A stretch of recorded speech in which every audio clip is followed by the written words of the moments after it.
De când ai Ferrari-ul ăsta ți-ai schimbat gagica? Sincer să fiu, dar nu pe motivul ăsta. Da? 140, 150, 160, 170, 180, 190, 200. Iar anul trecut am reușit să ies campion național la categoria debutanți. Și ce ai câștigat? Nimic, mașina Are casco? Nu, nu are casco. E bine să știm să nu-i dăm tare. Acum ia, pac, așa un drift mic. Un pic, nu mare. Deci n-am loc. Nu ai loc să deloc. dau în spate. Nu, n-ai loc deloc. Fai de mine. Nu ai loc deloc. E varză. Nu, e varză. Scaunele varză. La capitolul ăsta varză, deci... Salutare, dragi prieteni, Stani Movescu și astăzi facem un vlog cu cine? Andrei, Cum am ajuns să facem vlog, Andrei? prima oară te-am descoperit când ai făcut un vlog cu un coleg de-al meu de la raliuri. Da? Cu Acum cine? câțiva ani, cu Artur Luca, cu un Ford Focus RS. Da, cu ăla albastru. Exact. Au trecut 3 ani. Au trecut 3 ani, exact. Și te-ai mai uitat la vloguri de atunci? Bineînțeles, eu sunt și fan Ferrari și Da? am uitat foarte mult la cele cu Ferrari, SF90, ultimul mi-a plăcut foarte mult. Da, Hai să vorbim despre mașina asta. Ce mașină este?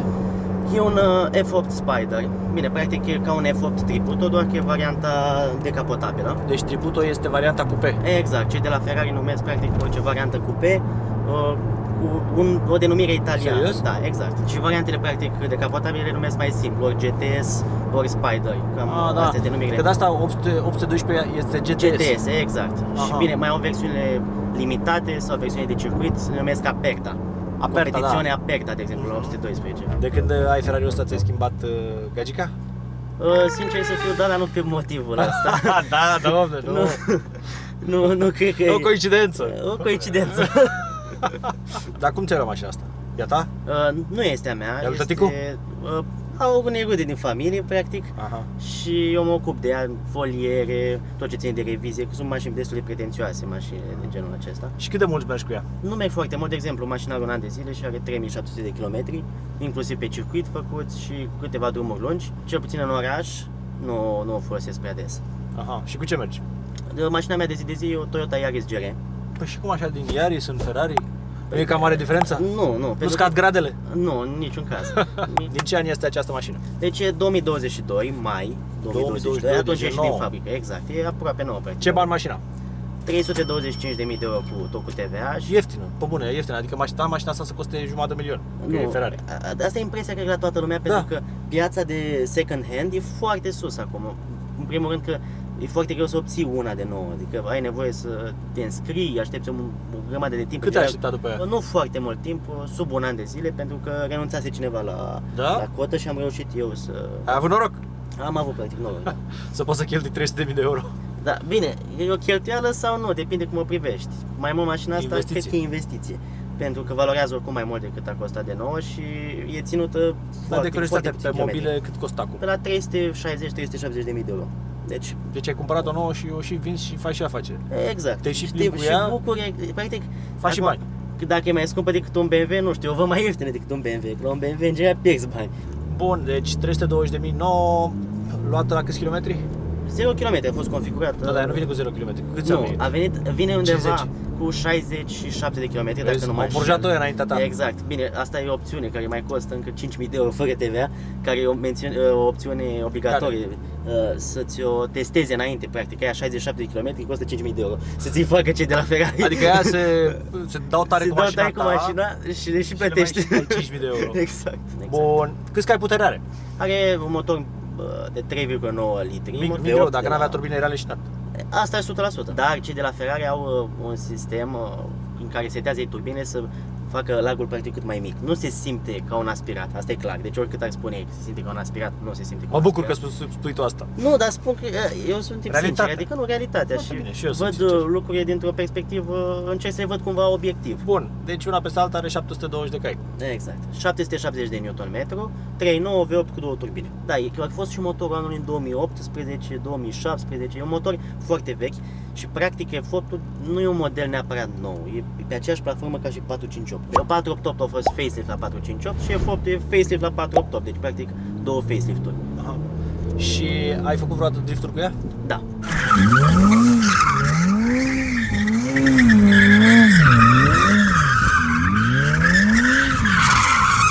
Nu s-a supărat taică-tu? Nu. Ok, nu o făcut atât de tare, nu înțeles. De gașcă taică-tu? Da, nu, e de cașcă. Câți ani ai? De vârsta mea? E un pic mai mare, are 49 de ani. Mai am puțin și eu. Bine, arăți foarte tânăr, te menții în formă. Te rastroizi? Abia aștept să văd ce știe mașina să-ți facă. Eu am mai făcut un vlog cu un F8 Tributo, dar avea 900 de cai. Da, Și modificat. și era condus tot de un pilot, de Andrei de la Racebox.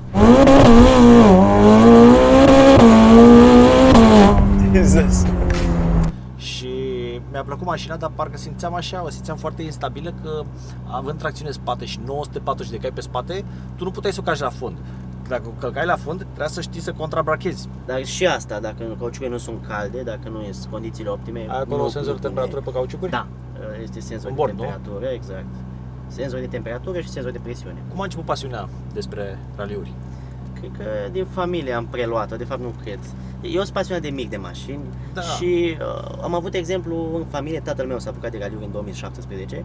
Am văzut cât de fain e și în 2019 am zis că vreau și eu să fac, am făcut 16 ani în 2019 și am zis că neapărat vreau și eu să fac școala de pilotaj, să învăț un pic, să vedem prima dacă îmi place și mi-a plăcut super tare. M-am dat atunci doar la raliul de casă, eu sunt din Iași, există etapă la Iași, raliul Iașului. M-am dat acolo și mi-a plăcut foarte mult. Din păcate în 2020 s-a schimbat regulamentul și n-am mai putut să particip. Serios? Neavând 18 ani. Aha. În 2020 am fost copilot. În 2021 încă o perioadă scurtă până mi-am luat carnetul, am fost iarăși copilot și de atunci sunt pilot de raliuri. Iar anul trecut am reușit să ies campion național la categoria debutanți. Da? Da, da, da. Ce tare! Campion național. Și ce ai câștigat? Nimic, nu câștigi absolut nimic. Prestigiu. Din premii. Da, cumva să Acum spunem. nu vrei să câștigi și bani. Nu, banii la raliuri, cred că știi, de la fratele tău se fac... Acolo da se fac cheltuie bani la raliuri, nimeni nu face nu, bani la se și fac bani la Se fac raliuri, bani? da, se fac bani. Cine face bani? Orice Bă, pilot, dacă ajunge să aibă ceva performanțe, dar în primul rând vizibilitate pentru sponsori, atunci se fac bani.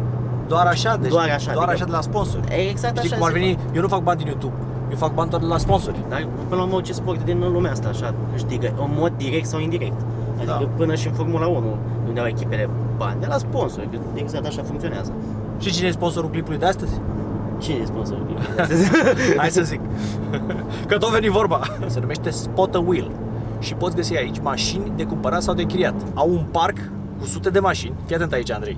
Atenție, pe stoc, la vânzare, care sunt toate verificate și au istoric. Au service și bagă mașina pe rampă și fiecare mașină are raportul ei de verificare. Îți zice raportul totul de la când expiră ITP și revizia și confirmă că ți s-a verificat tot sistemul electric, articulații, anvelope, spune ce s-a înlocuit la ea și tot. Și ai până și tur virtual interior-exterior. Și cea mai tare chestie este că nu trebuie să-l crezi pe cuvânt, că tu ai două opțiuni. Ori cumperi mașina direct, ori o închiriezi. Try before you buy, adică, știi?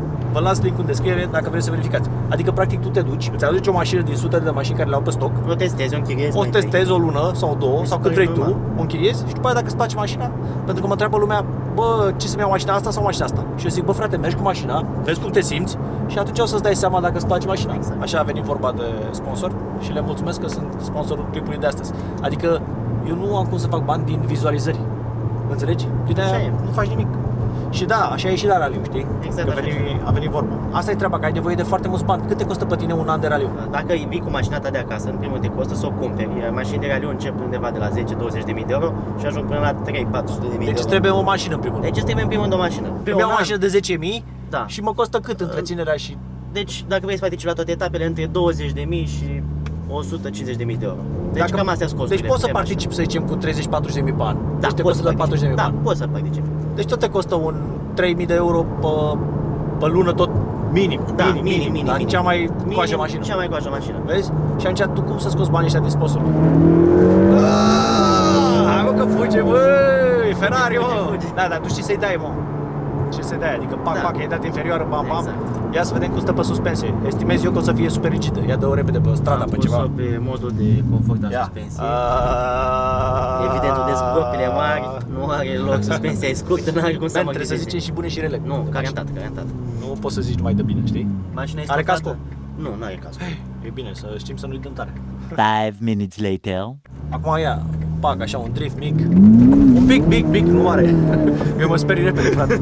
Mă sparge taică tu dacă faci accident cu mașina. Pe mine mă sparge. De ce azi? Ce-ți place și nu-ți place? Ce îmi place și ce Dar nu-mi fi place. sincer, la Nu-mi Lamborghini ai place văzut. sunetul deloc. Deci, Trebuie tobe. Trebuie tobe, Un exact. Capristo ceva. un Capristo Novitec e cea mai bună Novitec, opțiune, da. dar Novitec minusul- are și Andrei pe ea, ai văzut? Exact. Problema la Novitec e următoarea. Apare check engine în bord și îți comanzi de la ei practic un kit pe care îl conectezi la mașină să șteargă erorile respective. Problema e că șterge și erori, nu știu, dacă e o problemă, ți-a scăzut nivelul de ulei. Fără mișto? Da, fără mișto. Și nu știi, nu? Și Dar de nu unde ai știi? de De unde ai frate. informația asta? Că șterge și celelalte erori. Informația asta am de pe internet, pentru că am vrut să-mi cumpăr Novitec și am aflat chestia asta și chiar am vorbit cu ei și am aflat chestia asta Da. și inițial am văzut ai făcut și vlog cu el cu la Bogdan Căpușan pe Instagram, Da. spunea chestia asta. Să nu-mi place cum stai în dreapta. Acum tu o să Băi, spui. nici mie. Deci n-am loc. nu ai am loc să dau deloc. în spate. Nu, n-ai loc deloc. Fai de mine. Nu ai loc deloc. E varză. Nu, e varză. Scaunele La- varză. La capitolul ăsta varză, deci practic roata cumva. Zic că stau cu picioarele așa Exact. și eu sunt pitic, frate. Eu am Exact, 1,75 exact. și stau așa. Tu cât ai? Eu am 1,82 m. În schimb, la șofer îmi place foarte mult poziția la volan. Deci clar e o mașină, bine, se și vede din cum e construită, că e o mașină pentru șofer mai mult. Da. Pentru că totul e spre mine, adică inclusiv toate display-urile doar spre mine sunt. Da, am și eu display aici. Exact, ăla e o opțiune și 40 la practic, oră. da, nu poți să faci foarte multe, poți să te uiți puțin prin ce mod sunt. Ușor, parcă e un miraj. Senzație majoră cu 40 la oră. În continuare, ce îmi place foarte mult e suspensia mașinii. Pentru că pentru un supercar e destul de confortabil, adică Da. are două moduri, are suspensie magnetică în primul rând, care e cam cea mai Magna nouă. Ride. Exact. Are două moduri, practic când o pornești e modul sport și poți să apeși butonul de suspensie și ți-o pune în modul confort și chiar Bumpy e destul road. de plăcută, exact, bumpy road mode. Să spui eu cât poți să mergi ca Poți să-i dai planar. Ia. 140, 150, 160, 170, 180, 190, 200, 211. Da, mă, e bine. Frâne ceramice, nu? Frâne ceramice standard, toate Ferrari-urile vin cu frâne ceramice. Am simțit ceva emoții, să știi. Mi-a plăcut. Până la ce viteză pot să mă duc cu camerele? Camerele? Da. Lasă-o până la 200, să Până la 200. Bine, nu pentru camere, pentru viața mea, știi? Ah. Că s-ar putea să nu mai avem o altă viață. Ia să vedem, 113, 112, 120, 130, 140, 150, 160, 170, 180, 100. Da, mă, mamă, e ce trebuie, mă. Și trage doar spatele, nu? Doar spatele, trage bine, la viteza asta chiar pune jos super ok. Dar tu știi să-i dai, știi? Adică te simți stăpân pe ea, știi? Da, N-am da. emoții. Nu știu de ce unii oameni dau cu hate, adică mi-ai făcut până acum o impresie de o oră de când am văzut, mi-ai făcut o impresie foarte bună, ești un om educat, vorbești frumos, n-am de ce să dau cu hate, dar sunt foarte mulți care, doar pentru faptul că tu ai bani de la părinți, dau cu hate, frate. Știi? Adică, da, ăia sunt doar oameni frustrați, îți dai seama că n-ai de ce să... Poți să înțeleg pe de o parte. Poți să înțelegi pentru că dacă ei au probleme în viața lor, sunt triști când văd că alții ca tine sunt foarte ok. Exact, și poate mai sunt exemple și de copii sau de tineri, Da. bani de la părinți sau de acasă. Mai aroganți. Exact, aroganți Da. și e posibil ca persoanele respective să le fi dat o impresie nasoală și apoi Da. să catalogheze pe toată lumea în felul ăsta. Bine, Da. fiecare persoană trebuie tratată ca atare, acum nu Da. poți să generalizezi complet treaba asta. Ia, pune pe mijloc așa, pe mijloc și mai încolo puțin. Și pe mijloc Să facem să-i dai plan. Un launch control. un launch control, super. Ok. Da, Mă bazez pe tine că nu o bagi în stâlp, da? nu o bag asta. Stai așa. Hai, ești gata? Da. 3, 2, 1, go! A plecat cam greu. 200. Până la 200. Gata, gata. Am simțit emoții. Pleacă greu la început pentru că... Ca să nu te rapeze. O dată, nu exact. patinezi. Îi taie, asta face fapt launch control. Îi taie Da. din... Îi taie din putere. Exact, îi taie din putere. Da, dar oricum, pentru o mașină cu tracțiune în spate, eu zic că a fugit bombă. Da, asta ajută foarte mult și faptul că motorul e în spate și automat E are grea. greutate și Ca la unde e greutatea, unde e greutatea exact ca la Corvette. Exact ca la Corvette, exact ca la 911. Bine că e motor central spate. Am pus o poză cu mașina ta pe Instagram și să vedem întrebările la public. Cum este să ai semnalizarea pe volan? Seamănă cu cea de pe volan de Tesla? Întrebare valabilă pentru toate. Da, seamănă. Asta e de aici Exact, semnalizarea. cu aia de la Blades. Te obișnuiești, da, de la Blade. Aia e doar în stânga. Da. Aici Te obișnuiești cu ea stânga. repede, nu? Te obișnuiești foarte bine și sincer mi se pare mai benefică decât semnalizarea normală. Nu știu, în primul rând că te forțează să ții ambele mâini pe volan și așa e corect să conduci. Deci, De ce galben și roșu? culoarea tradițională Ferrari e galben. Toată lumea are impresia că e roșu, dar nu e adevărat. Serios? Da, Nu știam. pentru că- Eu și eu credeam că e roșu. De fapt, cea mai clasică configurație pentru Ferrari este galben cu albastru, pentru că Ferrari e din Modena și zona Modenei practic are ca și culori albastru și galben. Culoarea roșie vine de la Rosso Corso, așa se numește la Ferrari, vine de la faptul că e practic culoarea tradițională a motorsportului italian. Am înțeles. Exact de Uite, aici foarte vine- interesant. Da. Ce consum? Cât are consum? Nu-ți arată consumul la Ferrari, în schimb am început să La fac Lamborghini calcule. ți arată, vezi? Da, uite, în beneficiu. Cred că mai bine n-ai vrea să știi acum, dacă mă întâlni. Îți dai seama, ia 30 ce drept. Nu, la drum lung e undeva între 18 și 22 și prin oraș undeva 25-30. Pe circuit n-am putut să testez. Stai că tu are și un 812, nu? Exact, da. Și care e diferența? E foarte discutabil. În sine, la cum merge mașina și ca performanță, asta e superioară. Dar până și eu sunt mai obișnuit cu o mașină care are motor față, pur și simplu de la curse. Toate mașinile cu care mă dau eu la raliu au motor față. Are altă tendință, supraviratoare, subviratoare. Exact, are o tendință supra-viratoare. Asta are o tendință subviratoare, să fiu Da. sincer. Și pe circuit am scos timp mai bun cu 812, chit că, mă, normal, cu asta că trebuie să scot. Da? Da. Deci 812 simt că pot să conduc poate chiar aproape de Clar. limita mașinii. Păi lăsați-ne un comentariu dacă vreți să facem vlog și cu 812. Ar fi super tare. Corect? Ar fi super tare. Fii atent, hai să vedem. O duci în a întâia până la 40 la oră, o lași puțin și după aia o calci. 40 la oră, lași puțin să vedem dacă dau cu telefonul în față. Așa, o secundă. Așa, o lași puțin și după aia plană.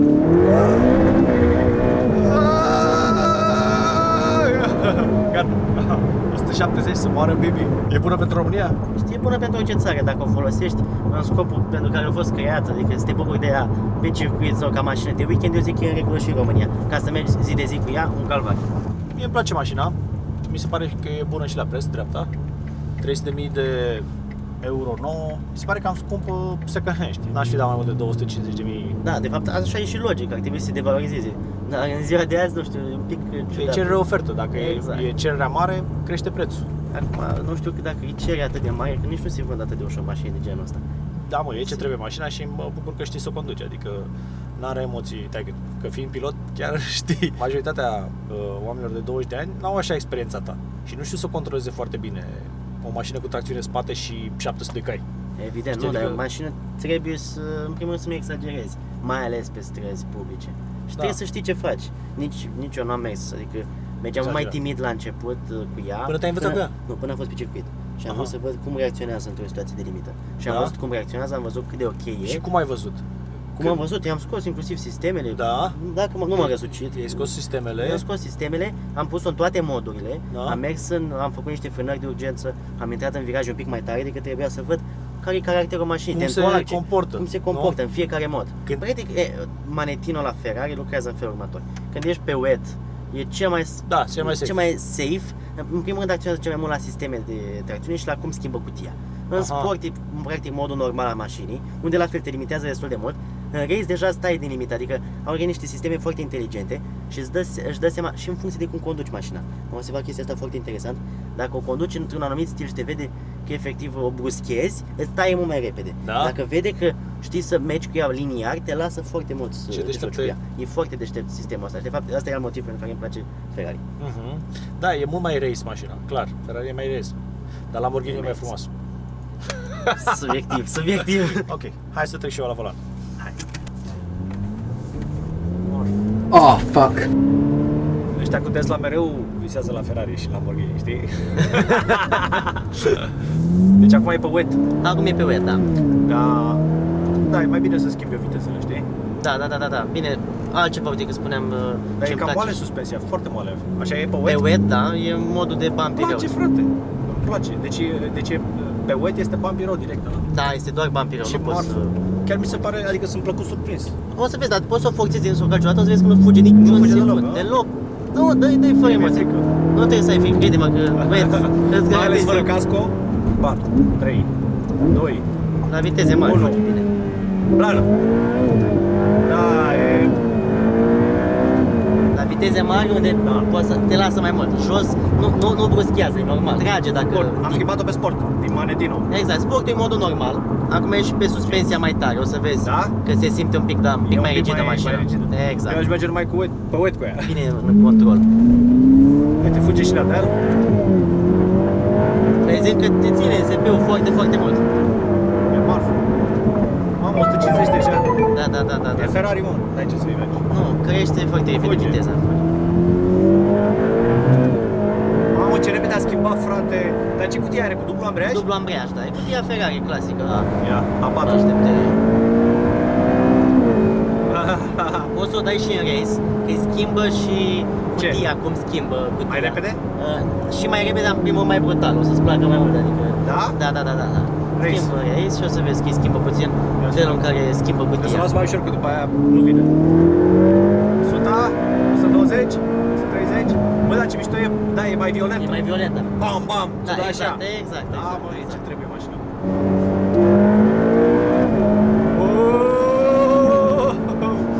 E avion, frate, 197, gata. Fai de mine. Curent. Auzi, vine trenul, frate. Vreau să-mi ia carnetul la față asta. Wow, cum s-a dus. Ai văzut? Vezi? S-a dus, te-a ținut bine de tot, frate. Exact ce spuneam, în race te lasă puțin să te joci, dar te simte. Dacă știi să mergi cu mașina, te lasă să pleci. Da, ai văzut te că lasă, am exact. contrabracat. Ai contrabracat Mi-a frumos plăcut. și... Da, exact. gata, ia. 3, 2, 1, blană. Vezi, Da, îți frate. dă o senzație de super E încredere. marfă, frate, e marfă. Deci îmi place. Deci- Dar e nașpa chestia asta, bă. Ia uzi. Da, n-ai ce să faci, așa e la Ferrari. La toate Ferrari se întâmplă asta. Ai ce să faci, să spui? Da, corect, nu, dar n-ai ce să faci dacă îți dorești mașina, adică Da, da, da. toate mașinile au și minusuri. Și direcția nu se simte. Ia uite, bam, bam, Da, bam, da, da. precisă. Precis, Știi, foarte, nu foarte stă, nu precis. se gândească. Exact, Știi exact. că am mai mers eu cu mașini, făceam așa și mașina mergea drept. Da. Bine, nu General, compar, bine. știi, dar... Alea alți confort, bani alea nu trebuie să confort așa ar trebui să fie în faci. primul Dar uite, rând. se duce, adică nu stă pe gânduri. Bine, e Nu. Ferrari, chiar. Mi-a lăsat o impresie bună. Ce să mai... Ce să le mai zicem despre mașină? Am zis Nu se mai plusuri, am fabrică. zis minusuri. Nu se mai fabrică? Nu se mai fabrică, s-a De ce? Ce încheiat se face? modelul. 812? Nici 812 nu se mai fabrică. Și ce se fabrică acum? Acum se fabrică 296 GTB. A, ăla cu Ferrari. V6. Ăla cu V6, culmea e mai rapid decât ăsta. Da? Da, care are 835 de cai. Da, mă, dar e V6. V6, ce trec. Știi cum se aude și mai bine și se simte culmea cu lag și mai mic, deci mașina aia chiar e Da, mă, dar fenomen. doar ideea că are V6, nu... Da, asta e într-adevăr ceea ce nu-mi place nici mie. Dai, ții Ferrari, dai sute de mii și ții un V6. Îmi place că e nou așa, știi? Da, se simte nouă. Da. Se simte nouă. Și așa și vreau să rămân, adică e stocată mereu într-o hală Ai grijă de mașini, nu? foarte mare. Îmi place să le folosesc cum trebuie folosite, dar nu, chiar am grijă de mașini. Vezi că, da, S-a coborât, coborât? da, pentru că ai trecut de 30 la oră și se coboră automat. Dacă vrei calm, să te ajută. Da. Uite, vezi aici, se auzit perfect cum s-a flexat mașina. Da.